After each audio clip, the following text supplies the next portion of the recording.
A dead man looked into the night sky 2,800 years ago and saw exactly what you are about to see. He did not speak in riddles. He did not use a vague spiritual metaphor that theologians could debate for centuries. He described a specific, visible, terrifying celestial event. An event that would force the entire world to look up at the exact same moment. That man was the Hebrew prophet Joel, and the sign he recorded was the moon turning to blood. Open your Bible to Joel chapter 2, verse 31. Read it slowly. Let the weight of those ancient words settle into your modern reality. The sun will be turned to darkness and the moon to blood before the coming of the great and dreadful day of the Lord. That is it. No code to break. No complicated theological gymnastics required. Just a warning written in the heavens.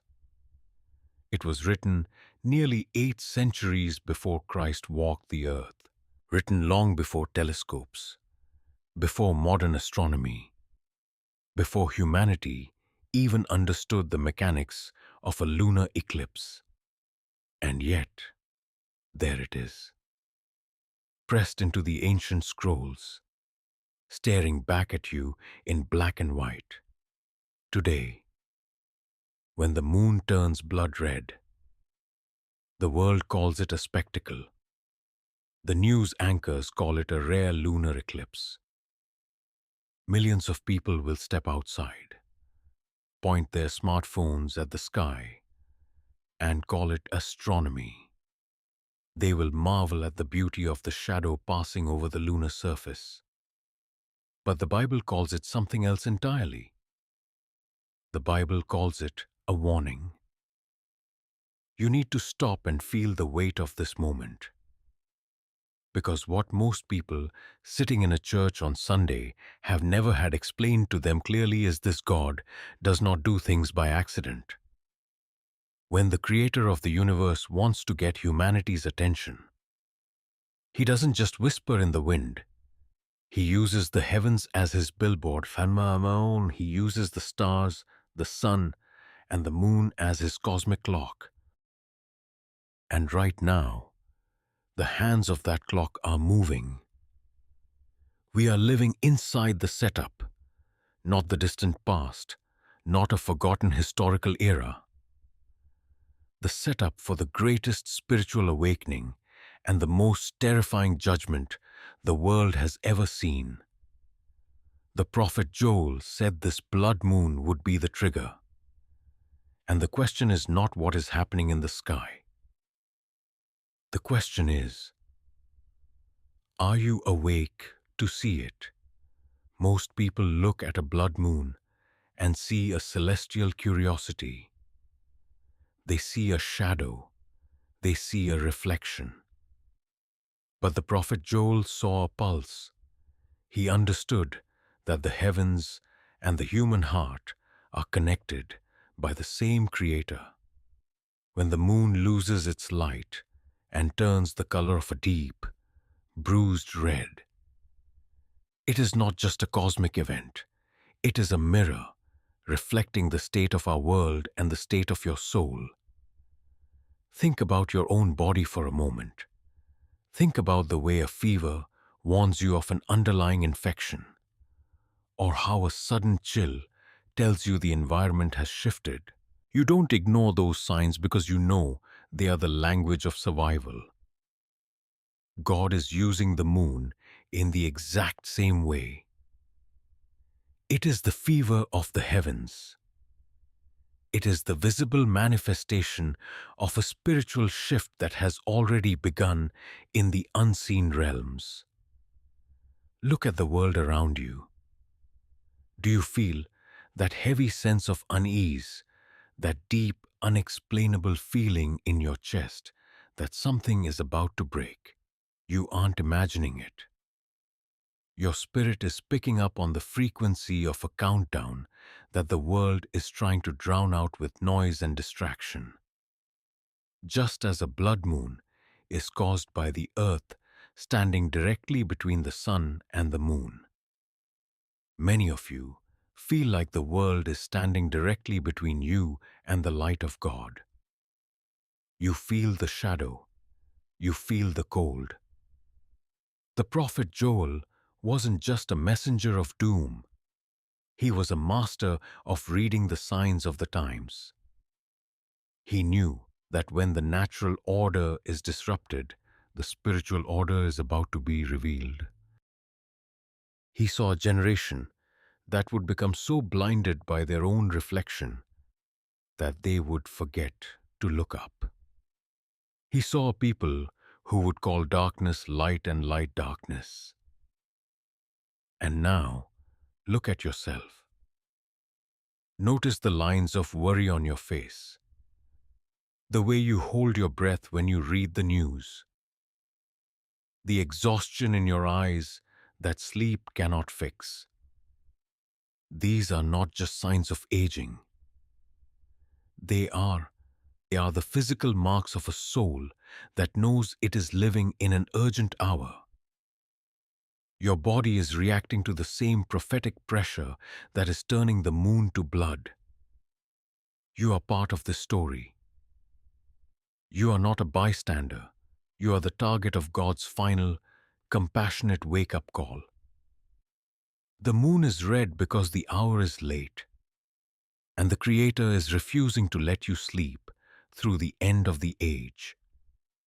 To understand why Joel's warning is so urgent today, you have to look back at the pattern. God has always used the moon to mark the turning points of human history. This isn't just a modern fascination. It is a historical constant. Every time a significant shift was about to occur for God's people, the heavens began to bleed. Think back to the year 1492. The world remembers it as the year Columbus set sail. But for the Jewish people, it was a year of profound upheaval and the Spanish Inquisition. During that exact window of history, a series of blood moons appeared on the biblical feast days. It was as if heaven was weeping for the displacement of its people, while simultaneously lighting a path to a new world. Fast forward to 1948, the year Israel was reborn as a nation against every political and historical probability. A nation dead for 2,000 years suddenly came back to life, just as the prophets predicted. And what was happening in the sky? Another series of blood moons.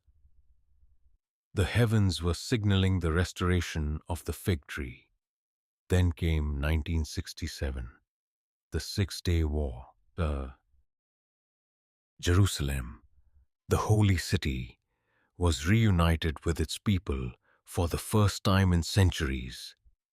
And once again, like a divine signature at the bottom of a contract, the blood moons appeared.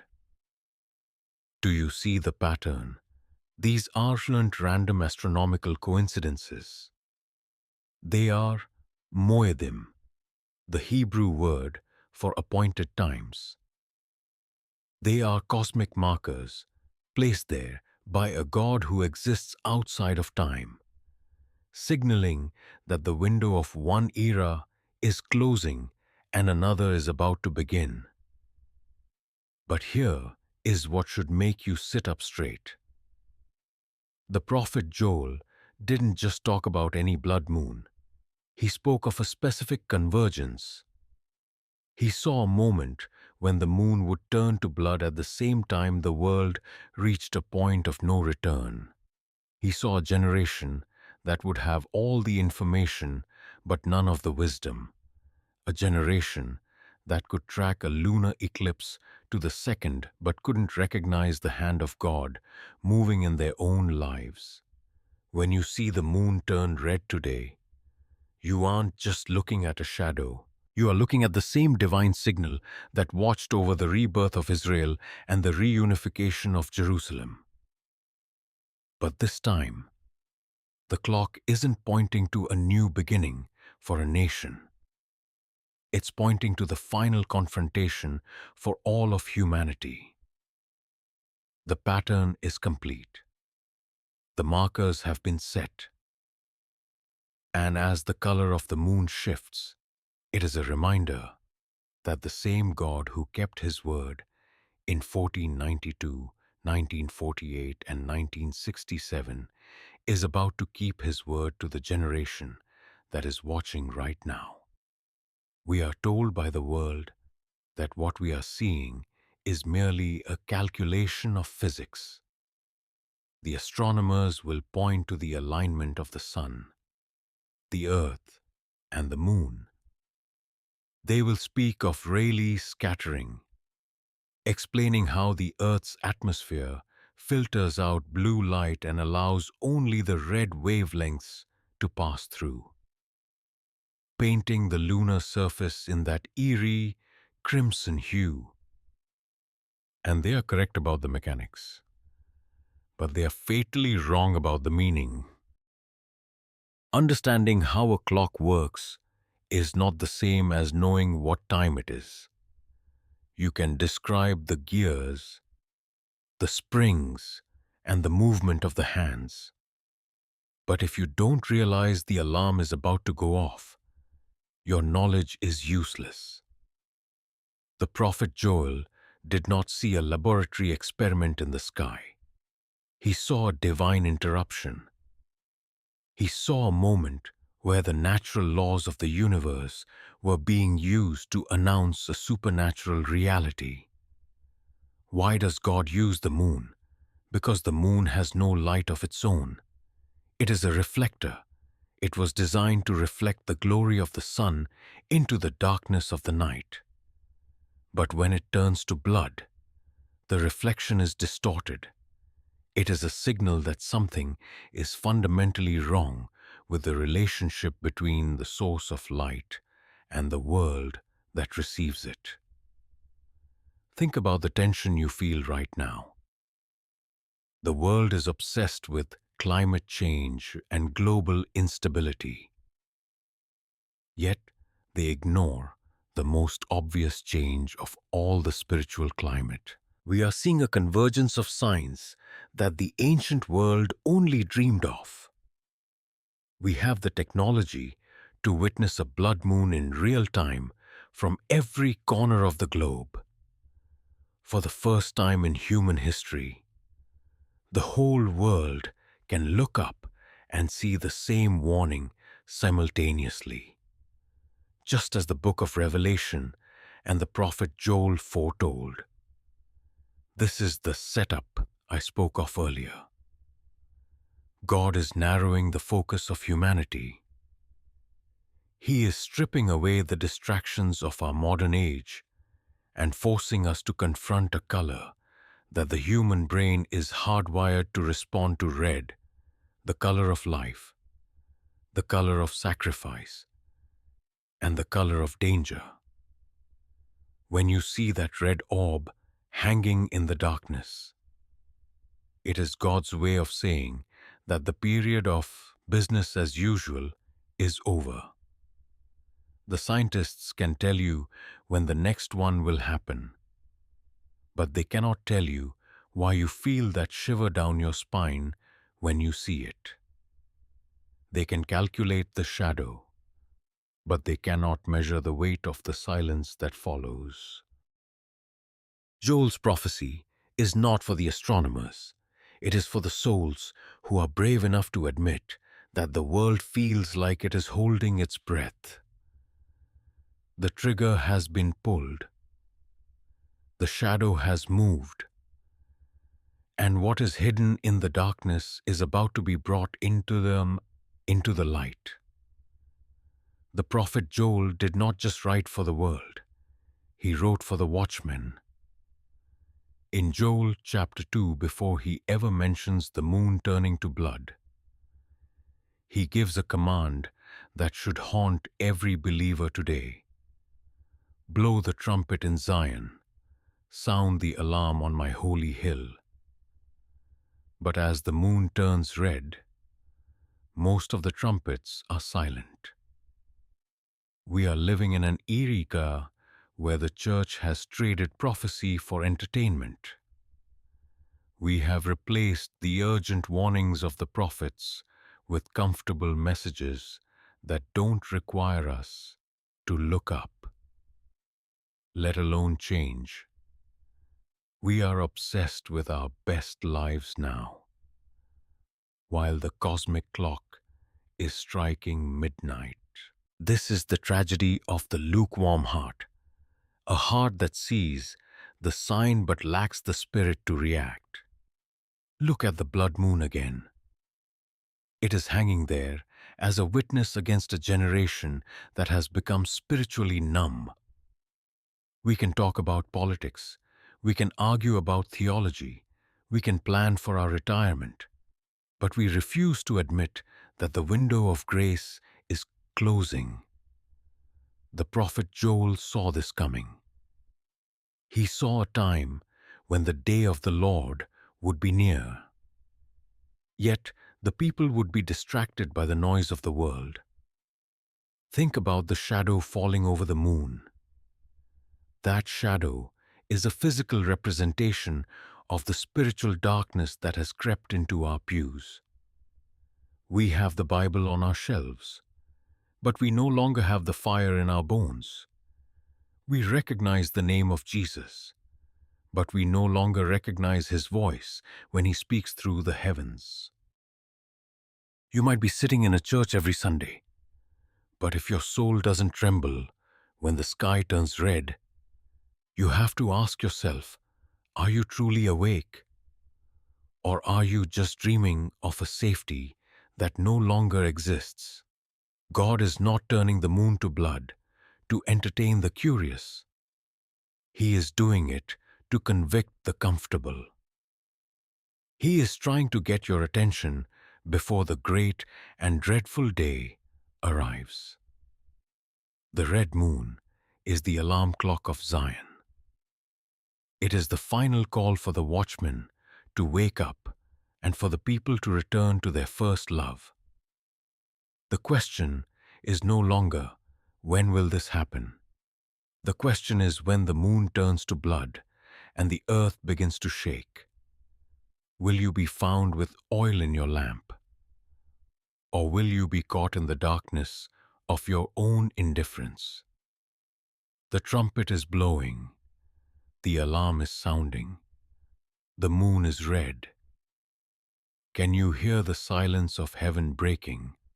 The blood moon is the sign in the heavens, but the earth is the stage where the final act is being prepared. To understand the magnitude of Joel's prophecy, you must look at the convergence. A convergence is not a single event. It is the meeting of multiple, independent forces at one specific point in time. While the world stares at the moon, the foundations of the ancient world are literally drying up. Look at the Euphrates River. For thousands of years, this river has been a geographic and spiritual boundary, a barrier between civilizations. It was mentioned in the Garden of Eden, and it appears again in the final judgment of Revelation. And right now, for the first time in human history, that great river is disappearing. This is not just an environmental crisis. It is a prophetic milestone. The drying of the Euphrates is the removal of the final barrier, preparing the way for the kings of the East to march toward the same focal point the prophet Joel identified: Jerusalem. While the moon turns the color of blood, The nations are moving into the positions assigned to them 26 centuries ago. We see the alignment of Persia, which we now call Iran. We see the rising influence from the far north. These nations are not acting out of mere political ambition. They are being drawn by a hook in their jaws, moved by a hand they do not acknowledge toward a confrontation they cannot win. This is what it means to live inside the setup. Every military alliance, every signed treaty, every escalating tension in the Middle East is a gear turning in the cosmic clock. The blood moon is the warning light on the dashboard of humanity, signaling that the pressure has reached its limit. You can feel it in the air, a tension so thick that it feels like the world is holding its breath, waiting for the first crack to appear. The prophet Joel saw this multidirectional advance. He saw the heavens shaking and the earth trembling simultaneously. He understood that when God speaks, He speaks to the entire creation at once. The red moon is not an isolated spectacle. It is the atmospheric response to the shifting of global powers. It is heaven's way of marking the point of no return. When a river that has flowed since the dawn of time ceases to run, and a moon that was designed to give light turns to blood, the message is unmistakable. The boundaries are being removed. The stage is set. The actors are in place. And the curtain is about to rise on a scene that most of humanity is completely unprepared to witness. You aren't just watching a lunar cycle. You're watching the final alignment of the abyss.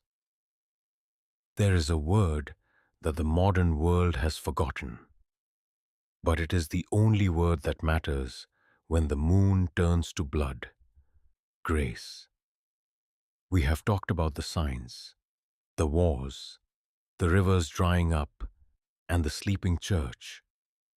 But now, we must talk about the clock. The prophet Joel spoke of the moon turning to blood before the coming of the great and dreadful day of the Lord.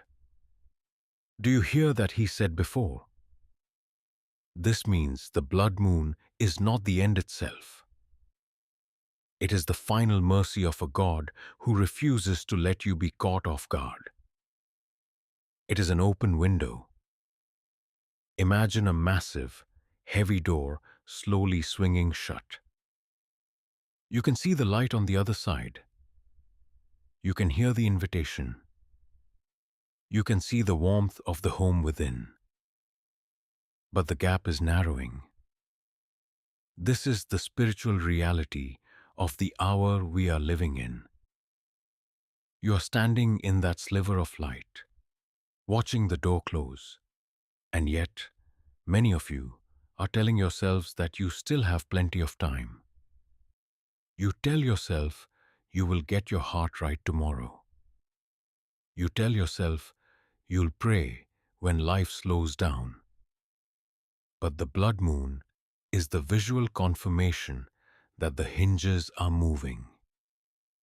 In the days of Noah, the sky looked normal until it didn't. People went about their business buying, selling, eating, and drinking completely unaware that the window of grace had a limit. They didn't realize the door was shut until the first drops of rain hit the dust. And by then, the sovereignty of God had already turned the key. The red moon is God's way of making sure you don't make the same mistake. He is painting the sky the color of sacrifice, reminding you that there is still a way out. But the way is narrow and the time is running out. Why do you think you are watching this video right now?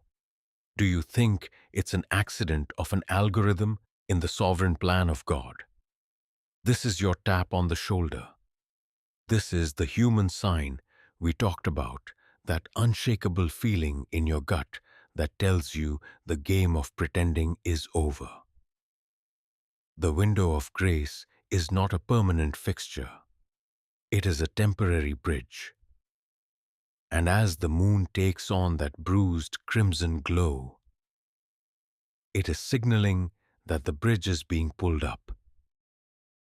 If you have been waiting for a better time to return to God, or waiting until you feel good enough, you are playing a game with eternity that you cannot win. The moon isn't red because God is eager to destroy. The moon is red because God is urgent to save. He is shouting through the silence of space. Come inside before the door is locked.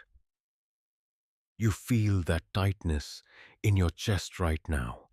That isn't anxiety. That is conviction. It is the Spirit of God competing with the noise of your life for one final moment of your attention. The window is still open. The light is still visible, but the shadow of the earth is moving. And once the light is gone, the darkness will be absolute. As the moon turns to blood, you will notice a strange phenomenon on the earth. The louder the heavens scream, the more the world will whisper, peace.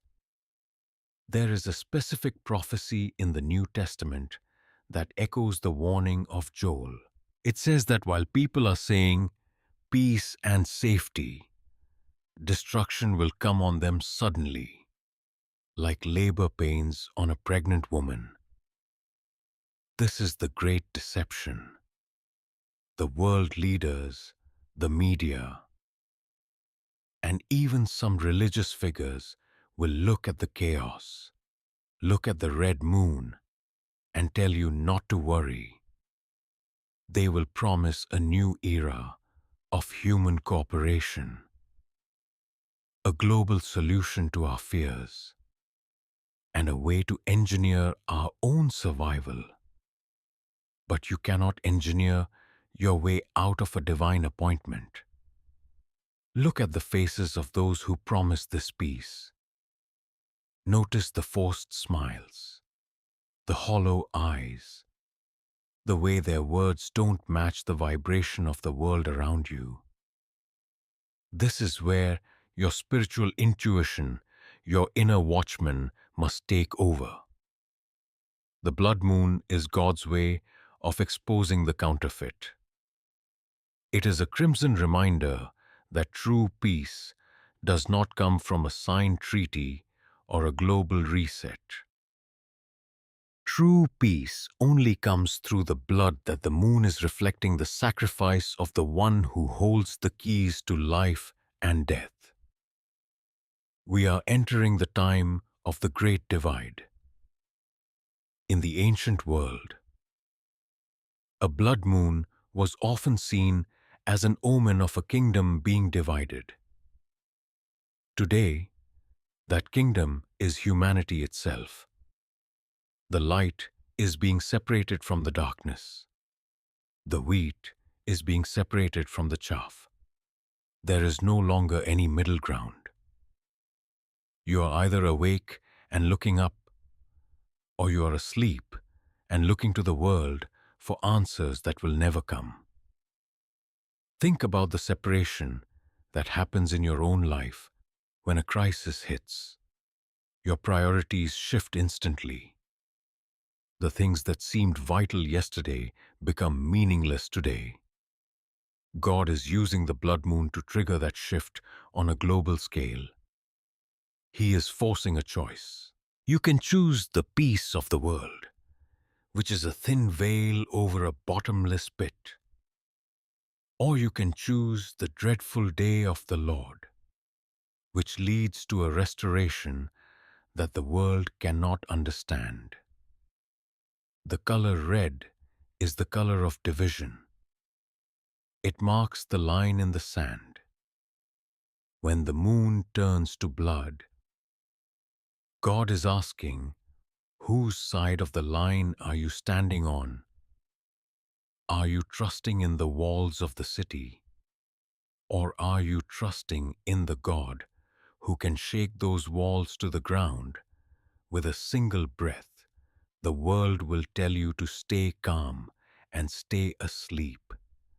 The heavens are telling you to wake up and flee to the only refuge that will remain when the smoke clears. The illusion is fading. The divide is widening. And as the moon hangs there, a silent witness to the end of an era, the choice is no longer between two opinions. It is between two eternities. The prophet Joel describes a scene that should stop every heart in this room. He looks past the red moon, past the drying rivers, and past the gathering armies, and he sees something overwhelming.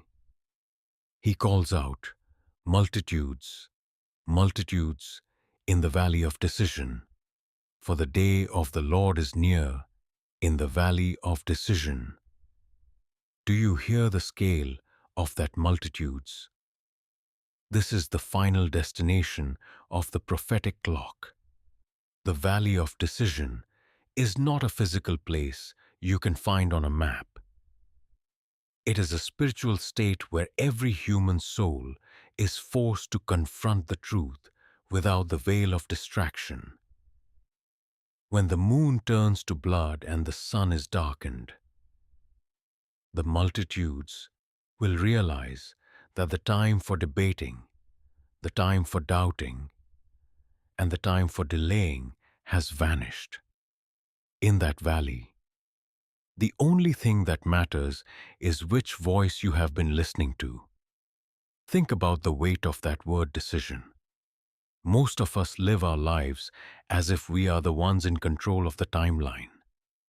We make decisions about our careers, our homes, and our comfort. But in Joel's vision, the decision has already been made by God, and the valley is simply where you face the consequences of yours. The blood moon is the final lighthouse beam before the storm hits the coast. It is the last moment of clarity before the darkness becomes so thick that no human wisdom can navigate it. Look at the world today. We are seeing a multitude of voices, a multitude of opinions, and a multitude of paths. But as the cosmic shadows move, those paths are narrowing down to only two. There is no middle ground in the valley. You cannot be half awake. You cannot be somewhat ready. The prophet Joel saw the sun and the moon grow dark, and the stars withdraw their shining. Why? Because when the Creator steps into human history, the lights of the world must fade so that only His glory remains. You are standing in that valley right now. Every second you spend watching this, every heartbeat that passes while that red moon hangs in the sky, is a moment spent in the valley of decision. The crowds are all around you. Some are screaming in fear. Some are laughing in mockery. And some are standing in a silence that is more terrifying than any noise. The blood moon is the trigger for the final confrontation. It is the sign that the day of the Lord is no longer a theological concept for the future. It is a physical reality at the door. You can feel the vibration of the earth as the foundations begin to crack. You can see the color of the sky shifting. The multitudes are waiting. The valley is full. And the question that Joel is screaming across 28 centuries is not, "What will the world do?" but "What will you do?" before the sun goes dark and the moon stops bleeding. Which side of the valley will you be standing on? The fire has fallen. The nations have been identified. The ancient scrolls of Joel have been unrolled before your eyes. And the moon hangs in the sky as a silent, crimson witness to the end of an age. We have seen the setup. We have walked through the valley of decision. And we have watched the shadows of history align with the headlines of today. But now, the conversation shifts. It moves away from the global stage, away from the drying rivers and gathering armies, and it lands squarely on you. Because here is the truth that the world will never tell you.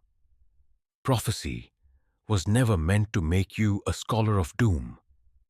It was meant to make you a seeker of God.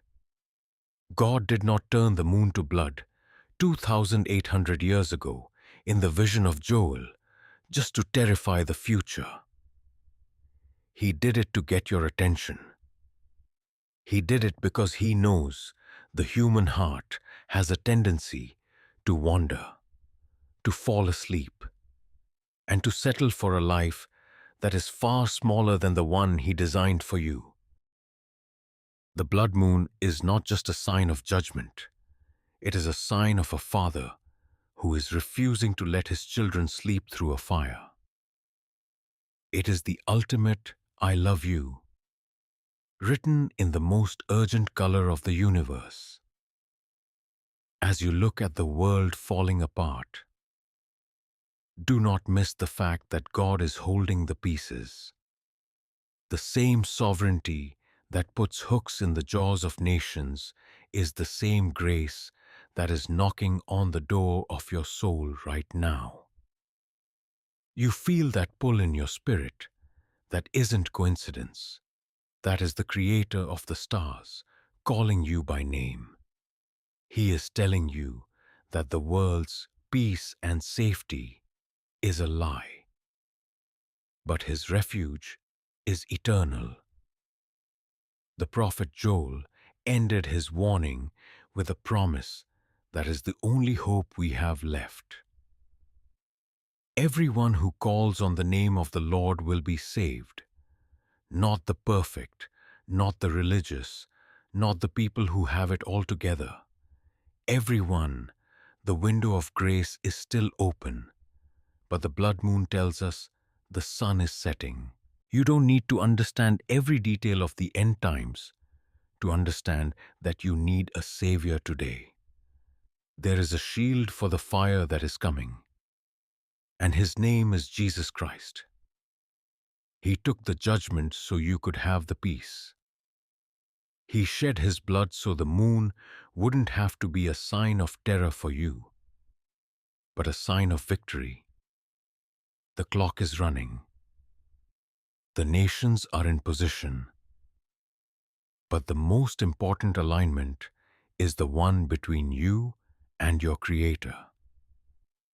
Do not let this moment pass.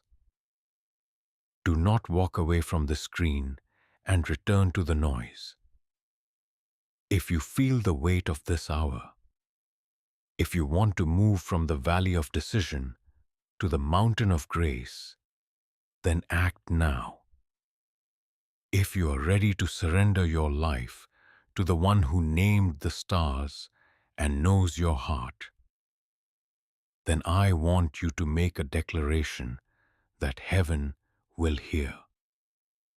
Type these words in the comments right now. I accept Jesus Christ as my Lord and Savior. This is not just a comment, it is a marker in time. It is you choosing the light before the darkness becomes absolute. If the series has opened your eyes, and stirred your soul, then leave a comment telling us what changed for you. Hit that like button to help this warning reach one more person who's still sleeping. And subscribe so you never miss the truth as it unfolds. The prophecy is alive. The king is coming. And the God who turned the moon to blood is calling you home. Do not wait until the light is gone. The time is now.